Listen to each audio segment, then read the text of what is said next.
இந்த ஒரு பெண் செப்பல் தைக்கிற நபரை பார்க்க வர்றா. அங்க வந்த உடனே நான் உன்னை கல்யாணம் பண்ணிக்கிறேன் நீ வா அப்படின்னு சொல்லி கூப்பிடுறா.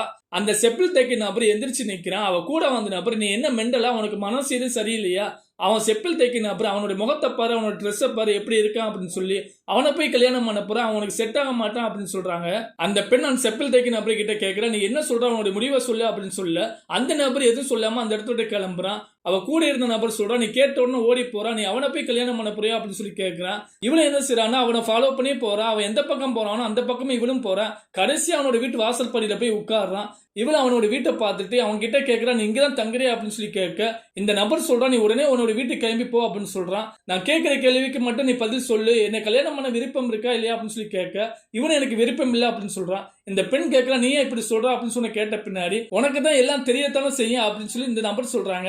இந்த பெண் சொல்றா இன்ன வரைக்கும் நான் உன்னை தான் லவ் பண்ணிட்டு இருக்கேன் உன்னை தவிர வேற யாரையும் கல்யாணம் பண்ண மாட்டேன் அப்படின்னு சொல்லி சொல்றாங்க. நான் தான் அசிங்கமா இருக்கேன் அன்னைக்குதான் உங்க அம்மா சொன்னாங்களா அப்படின்னு சொல்லி இந்த நபர் சொல்லி காட்டுறாரு. இந்த பெண் அவருடைய அம்மா கிட்ட கூட்டிட்டு போய் இவரை தான் நான் கல்யாணம் பண்ண போறேன் அப்படின்னு சொல்றாங்க. அவங்க அம்மா இவனை பார்த்துட்டு நீ இவனை தான் கல்யாணம் பண்ண போறியா இவன் எப்படி கருப்பா இருக்கான்னு பாரு அது இல்லாம அவனுடைய ட்ரெஸ்ஸை பாரு அப்படின்னு சொல்லி குறை சொல்றாங்க. இந்த பெண்ணு தான் அவனை லவ் பண்ணி இருக்கா. இவன் எந்த பக்கம் உட்கார்ந்து இருக்கானோ அந்த பக்கம் இவ வரப்ப போறப்பெல்லாம் பார்த்து லவ் பண்ணிருக்கா. ஆனா அந்த நபருக்கு எதுவுமே தெரியாது இவர் ஒரு அப்பாவி. இந்த பெண் சொல்றாங்க எங்க அம்மா சொல்றதெல்லாம் நீங்க கேட்காதீங்கன்னா உங்களை தான் கல்யாணம் பண்ணுவேன் அப்படின்னு சொல்றாங்க. நீ பெரிய வசதி உள்ள பெண்ணு உனக்கு இங்க செட் ஆகாது அது இல்லாம நீ இங்க நிம்மதியா தூங்க முடியாது நான் சம்பாதிக்கிற பணம் உனக்கு பத்தவே செய்யாது அப்படின்னு சொல்றாங்க. இந்த பெண் சொல்றா நீங்க என் கூட இருந்தாலே போதும் நான் எதையும் எதிர்பார்க்க மாட்டேன் குடிசையா இருந்தாலும் நான் வாழ்ந்துட்டு போறேன் அப்படின்னு சொல்றாங்க. இந்த நபர் கொஞ்ச நேரம் முடிவு பண்ணிட்டு டக்குன்னு அவளோட கையை பிடிக்கிறாரு.